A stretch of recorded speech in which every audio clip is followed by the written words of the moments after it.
Oh, I know that. He actually told me that personally, that he really hated me until he got to know me as a person, and then turned out to love me. So uh, I'm sure there's a lot of feeling out there about me, a lot of people. But until you really get to know the real side of me, then you know who I am. But on the floor, I don't have friend, you know.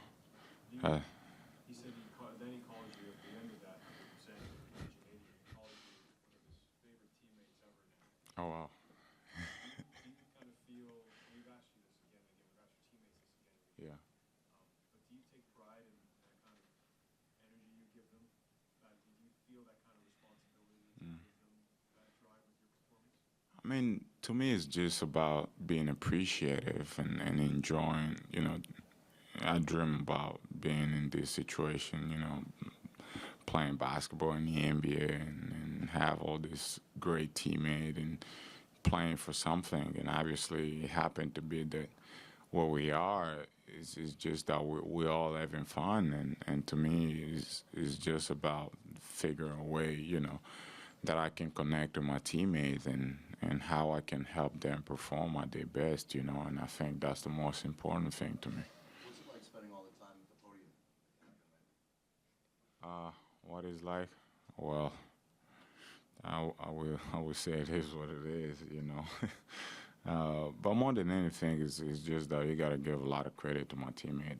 My teammate have helped me and allow me to be myself, allow me to be who I am, and I think as a result of that, um, there's a lot of trust that come with it, and they trust me, I trust them.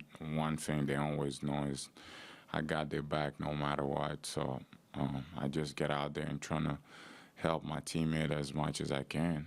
There probably aren't too many great shot blockers, rim protectors in the league or league history that have been well liked by opponents. Is that sort of validation in a way that you have somebody like DeMar saying, "Well, when I was playing against you, I didn't like you because of the way that you play"? Uh, I mean, probably because of my approach to the game. I have friends, and once the game started, I probably won't talk to you until the end of the game, and that's just me. And I just trying to win the ball game, and I just trying to compete. And at the end of the day, when the ball is up, I'm not trying to make friend while we're playing. I know we're friend, we're cool, but we can always be cool after the game too. So, but at the same time, that's the other side of me. Once basketball is over off the court, I go back to myself. I go back to being me and have fun and enjoy life. Where'd you get that mindset from about not having any friends on the court? Since I grew up home, the team, the way I started playing, that was our mindset, and when we had all friends and stuff. But once the ball is up, it was us against you guys, and we're gonna go to dinner after the game, but while we're playing the game, we ain't gonna be friends, and that's just the bottom line. The bottom line is I gotta do what's best for my team, not what's best for my friend.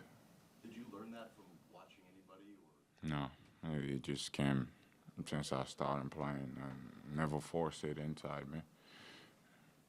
You talk about not being friendly on the court. LeBron, you've had a couple hard fouls against him. He was talking last night about people being too physical with him. And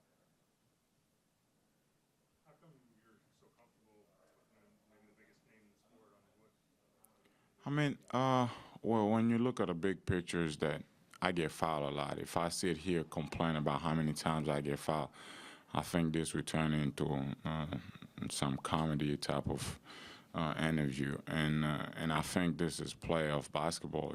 I get fouled, I don't get out there and complain, and I think when I foul somebody, I never trying to hurt people.